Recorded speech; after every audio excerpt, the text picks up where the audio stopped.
नमस्कार दोस्तों, स्वागत है आपका मेरे चैनल कॉमिक्स लाइफ में। शुरू करते हैं मनोज कॉमिक्स की एक और मज़ेदार कॉमिक्स, फर्ज की जंग। तूफान थमने के पश्चात घायल प्रभाकर को होश आया।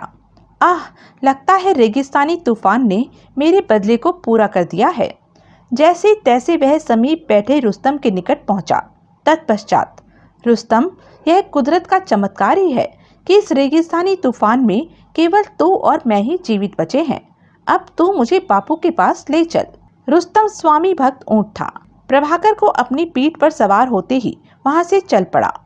जब प्रभाकर को लेकर रुस्तम मेरे पास पहुंचा तो प्रभाकर की हालत बहुत बुरी थी। प्रभाकर, मेरे बच्चे। बापू, मैंने दुश्मन से बदला ले लिया है। प्रभाकर ने अटकते शब्दों में मुझे सारी घटना विस्तार से बताई। तत्पश्चात, मुझे खेद है बापू कि मैं दुश्मन से बदला तो ले सका, पर आदर्श नगर के खजाने को वहां से वापस न ला सका। सारा खजाना रेगिस्तान के रेत में ही दफन हो गया। प्रभाकर, तू फिक्र न कर, ठीक हो जाने पर तू यह काम भी पूरा कर लेना। बापू, अब मैं बचूंगा नहीं, मेरी अंतिम घड़ी आ गई है। नहीं मेरे बेटे, ऐसा न कह, तुझे कुछ नहीं होगा। लेकिन अगले ही पल प्रभाकर ने हिचकी के साथ ही प्राण त्याग दिए थे। इधर मैं प्रभाकर के शव पर गिरा रो रहा था। उधर प्रभाकर की मृत्यु की सूचना पा राजा विशाल के सैनिक घर का सामान और धन लेने चले आए थे। राजा विशाल के सैनिक घर का सारा धन लेकर चले गए और मैंने संतप्त हृदय से अपने इकलौते पुत्र का अंतिम संस्कार किया। मैं अब ऐसे राज्य में कतई नहीं रहूंगा जिस राज्य का राजा विशाल जैसा क्रूर हो। एक तो मेरे बेटे ने हंसते हंसते जान कुर्बान कर दी, ऊपर से उसकी सारी धन संपदा लूट ली गई। बेटा, बस वह दिन है और आज का दिन है। मैंने उसी समय आदर्श नगर राज्य त्याग दिया और तभी से जंगल की उस गुफा में जीवन काट रहा हूँ। यह है मेरी और मेरे बेटे की राम कहानी, जिसे तुम जानना चाहते थे। बाबा, उस खजाने का क्या हुआ जो खजाना रेगिस्तान में तुंगभद्र की सेना के पास रह गया था? वह खजाना आज भी रेगिस्तान की रेत के नीचे दबा पड़ा है बेटा। बाबा, आदर्श नगर के चारों ओर मीलों लंबे 8-10 रेगिस्तानी इलाके हैं। क्या आपके बेटे प्रभाकर ने मरने से पहले आपको बताया था कि उनमें से कौन से रेगिस्तान में वह धन दबा हुआ है? हाँ, प्रभाकर ने मुझे इस विषय में बताया था। तो बाबा, जल्दी से मुझे उस रेगिस्तान के बारे में बता दो जहाँ खजाना दबा पड़ा है। तुम्हें बता दूं? लेकिन क्यों? क्योंकि मैं आदर्श नगर का राजा कृपाल हूँ। क्या तुम राजा कृपाल हो? हाँ, मैं राजा कृपाल हूँ। उस रात जब दस्यु दल ने मुझ पर हमला किया था तो मैं वेश बदलकर अपने राज्य की सीमाओं के भ्रमण पर था और तुम्हारे भ्रम को बनाए रखने के लिए मैं आज भी उस रात वाले वेश में ही तुमसे मिला हूँ। अब तुम मुझे जल्दी से उस रेगिस्तान के विषय में बता दो, वरना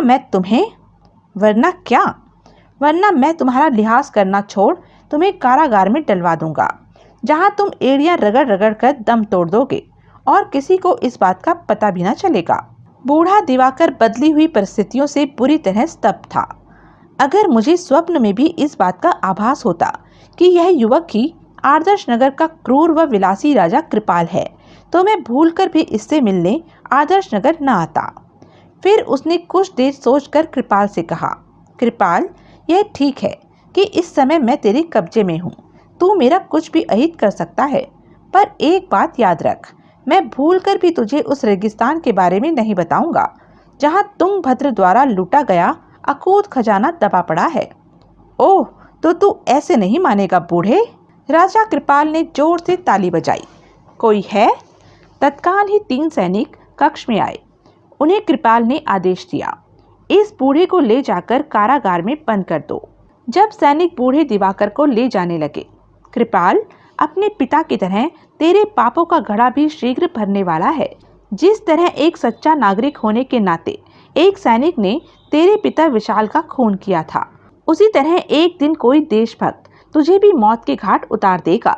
हा हा हा, तेरी यह इच्छा कभी पूरी नहीं होगी दिवाकर। सैनिकों ने दिवाकर को ले जाकर कारागार में बंद कर दिया। कृपाल जैसे राजा से और किस बात की अपेक्षा की जा सकती थी? उसने मेरे एहसान का बहुत अच्छा बदला चुकाया है। इस प्रकार पूरा 1 माह बीत गया। बूढ़े दिवाकर को कारागार में रूखा सूखा खाना दिया जाता था। एक दिन राजा कृपाल उसके पास आया। मूर्ख बूढ़े, मुझे उस रेगिस्तान के बारे में बता दे, वरना तो इस काल कोठरी में ही मर जाएगा। कृपाल, कुछ भी हो जाए, पर मैं अंतिम सांस तक अपने फैसले पर ही अडिग रहूंगा।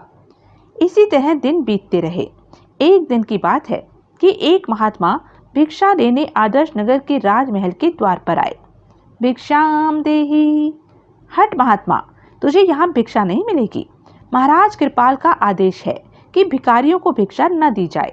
यही वह क्षण था जब महल के अंदर से एक अत्यंत सुंदर कुत्ता दौड़ता हुआ बाहर आया और महात्मा की ओर मुंह उठाकर भौंकने लगा। महात्मा मुस्कुराए और उन्होंने झुककर कुत्ते के कान में कुछ कहा। इसके पश्चात वे वहीं से वापस लौट गए। कुत्ता भी उदास सा मुंह लटकाए महल में वापस लौट गया। थोड़ी देर बाद सेवक कुत्ते के लिए दूध लेकर आया, पर कुत्ते ने दूध की ओर मुंह उठाकर भी न देखा। अरे बहादुर, आज दूध क्यों नहीं पी रहा है? जब से महात्मा इसके कान में कुछ कहकर गए हैं, यह अनमना सा है। हमें इस बात की सूचना महाराज को देनी चाहिए। सेवक राजा कृपाल के पास गए। महाराज, बहादुर दूध नहीं पी रहा है, वह कुछ अनमना सा है। अच्छा, क्या हुआ बहादुर को? महाराज, कुछ देर पहले एक महात्मा राजमहल के द्वार पर आए थे। वे बहादुर के कान में कुछ कह गए हैं, तभी से बहादुर अनमना है और कुछ खा पी नहीं रहा है। ऐसा? कृपाल उसी समय बहादुर के पास गया। उसने स्नेह से उस पर हाथ फेरा। बहादुर, क्या बात है? बहादुर ने उसकी ओर देखा तक नहीं। यह देख उसने सोचा, हो न हो वह महात्मा ही हमारे प्रिय बहादुर को कुछ कर गया है। मैं अभी उस महात्मा की खबर लेता हूँ। उसने पहरेदारों को आदेश दिया, सैनिकों, उस महात्मा को पकड़कर हमारे सामने लाओ, जो राजमहल के द्वार पर भिक्षा मांगने आया था। जो आज्ञा महाराज। दोनों पहरेदार तुरंत उस महात्मा की खोज में निकल पड़े और शीघ्र ही उस महात्मा को पकड़कर कृपाल के सामने ले आए। तुम्हें हमारे राजमहल के द्वार पर भिक्षा मांगने आए थे? हाँ महाराज, भिक्षा मांगना ही तो मेरा धर्म है। मुझे धर्म न सिखाओ और यह बताओ कि तुमने मेरे कुत्ते बहादुर से क्या कहा है? वह न कुछ खा रहा है न पी रहा है। यदि वह मर गया तो? चिंतित न हो महाराज, तुम्हारे कुत्ते को कुछ न होगा। लेकिन तुमने आखिर बहादुर से कहा क्या था? मैंने नहीं महाराज, उल्टा बहादुर ने ही मुझसे कुछ कहा था। मैंने तो उसके कान में उसे केवल सांत्वना ही दी थी। वाह, मनुष्यों को छोड़कर कुत्ते से वार्तालाप करते हो। तुम कैसे महात्मा हो? जरा मैं भी तो सुनूं, आखिर तुमसे बहादुर की क्या बात हुई थी? इस विषय में मत पूछो महाराज, तुम्हें जानकर दुख व ग्लानि होगी। नहीं, तुम्हें बताना ही होगा। तो ठीक है महाराज, सुनो। बहादुर कुत्ता अपने पिछले जन्म में तुम्हारा पिता राजा विशाल था। क्या बकवास कर रहे हो? तुम मुझे मूर्ख समझते हो महात्मा? कुत्ता और मेरा पिता? यही सच है महाराज। अपने दुष्कर्मों के कारण राजा विशाल ने इस जन्म में कुत्ते की योनि पाई है। नहीं, यह झूठ है। महाराज, क्या तुमने कभी इस बात पर गौर किया है कि तुम जैसा क्रूर, लोभी, कंजूस आदमी एक साधारण से कुत्ते को फुटपाथ पर से उठाकर अपने महल में क्यों ले आया? हमें प्रथम दृष्टि में ही बहादुर अच्छा लगा था, इसलिए हम उसे फुटपाथ पर से उठाकर महल में ले आए थे। नहीं महाराज, यह बात नहीं है। दरअसल बात यह है कि तुम्हारे मन में बहादुर के प्रति प्रेम है, और इसका कारण यह है कि तुम्हारा उससे पूर्व जन्म का संबंध है। तुम्हें स्मरण होगा महाराज कि बहादुर उद्यान के एक ही स्थान पर घूमता है। वह वहीं बैठता है और वहीं सोता है। जानते हैं इसका क्या कारण है? क्या कारण है इसका? सुनो, तुम्हारे पिता राजा विशाल ने उस स्थान पर वह धन छिपाया हुआ है, जो धन उसने प्रजा से जबरन लूटा था। उसका ज्ञान तुम्हें भी नहीं है। इस जन्म में कुत्ता बनकर वह उस धन की रक्षा कर रहा है। ऐसा? बहादुर ने अनेक बार अपनी मूक वाणी में तुम्हें उस दबे हुए धन के बारे में बताने का प्रयास किया, पर तुम कभी नहीं समझ पाए।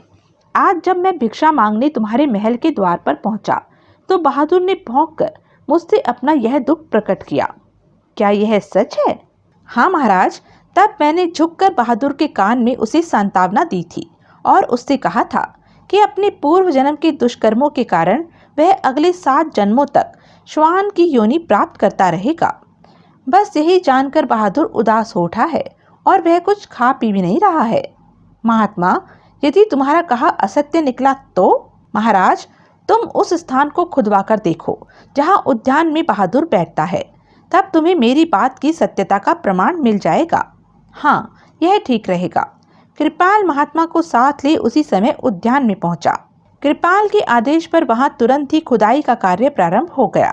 शीघ्र ही, अरे ये सीढ़ियां! महाराज, ये सीढ़ियां उस तहखाने की ओर जा रही हैं जहां धन रखा हुआ है। थोड़ी और खुदाई के पश्चात तहखाने का रास्ता स्पष्ट दिखाई देने लगा था। तब महात्मा के साथ कृपाल उस तहखाने में उतरा। जब वह तहखाने में पहुंचा, ओह, इतनी दौलत! महाराज, यह सारी दौलत राजा विशाल ने अवैध तरीके से जमा की थी, जिसका परिणाम आज उन्हें कुत्ते की योनि पाकर मिल रहा है। महात्मा जी, आज मुझे आपकी बातों का विश्वास आ गया है। निश्चय ही बहादुर के रूप में मेरे पिता ने ही जन्म लिया है। महाराज, एक बात और ध्यान रखना, इस दौलत का इस्तेमाल तुम केवल प्रजा के सुखों के लिए ही कर सकते हो। यदि तुमने भूल कर भी यह धन अपने ऊपर खर्च किया तो निश्चय ही तुम्हें मरने के पश्चात सूअर की योनि प्राप्त होगी। ओह महात्मा जी, मैं अगले जन्म में सूअर नहीं बनना चाहता हूँ। तब इसके लिए तुम्हें सुधरना होगा। तुम्हें सारे भोग विलास छोड़कर प्रजा के दुख दर्दों का ध्यान रखना होगा। ठीक है, मैं ऐसा ही करूँगा। महाराज, अब मेरी बात ध्यान से सुनो। तुमने इस समय कारागार में जिस बूढ़े दिवाकर को कैद कर रखा है, उसे छोड़ दो। वह तुम्हारे पूर्व जन्म का तुम्हारा पिता है। क्या?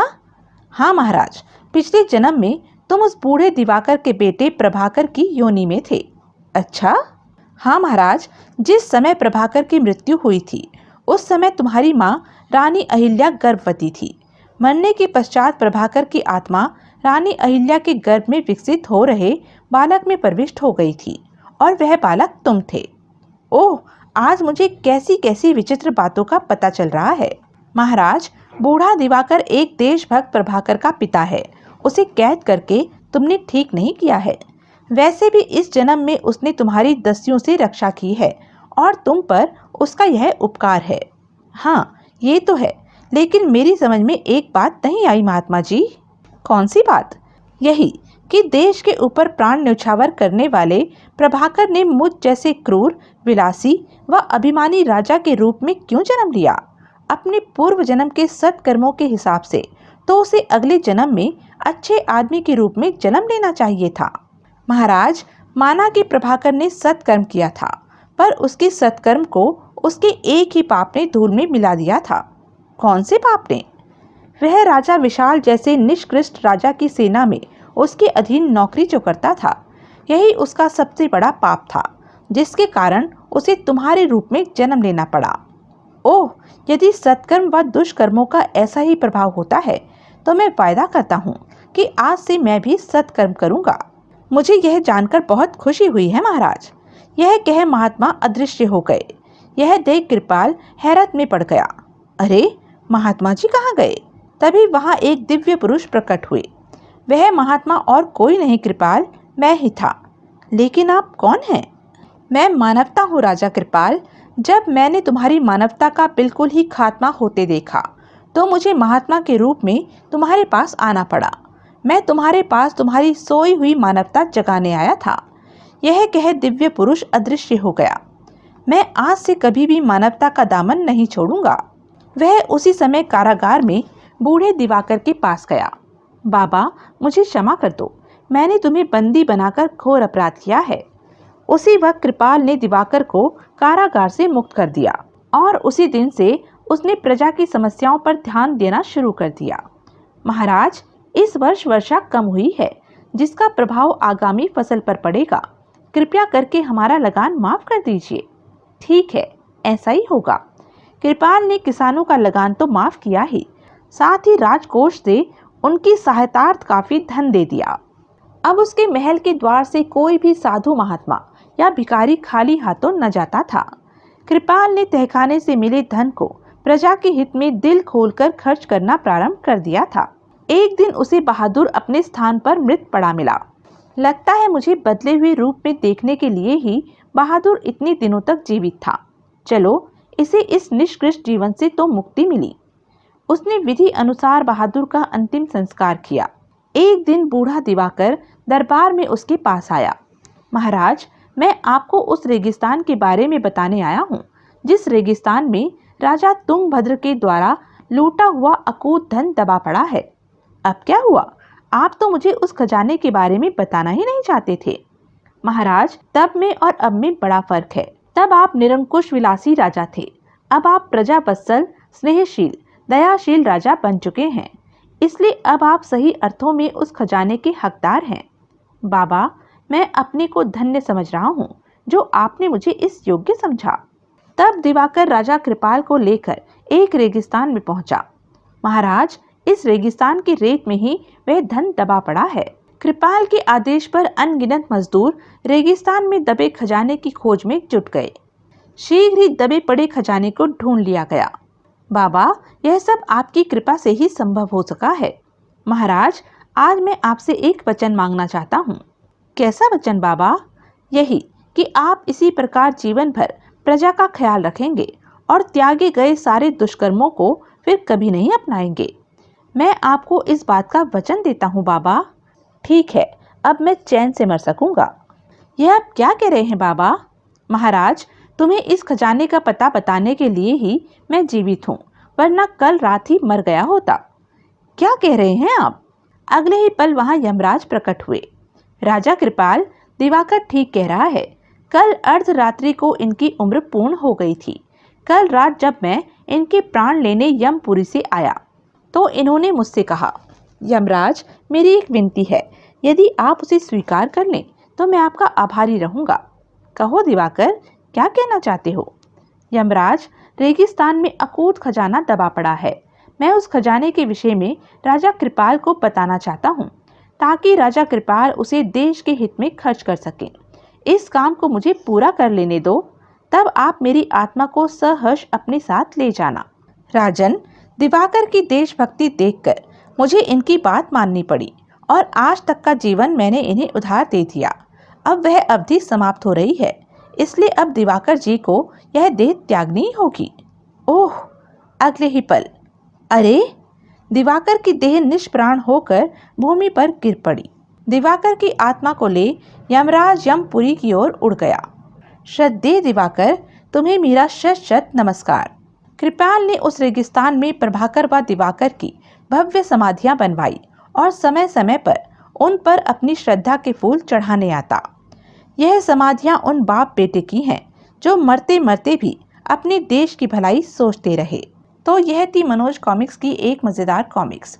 ऐसी ही मज़ेदार कॉमिक्स के लिए बने रहें मेरे साथ और हाँ, मेरे चैनल को लाइक, शेयर और सब्सक्राइब करना ना भूलें। धन्यवाद।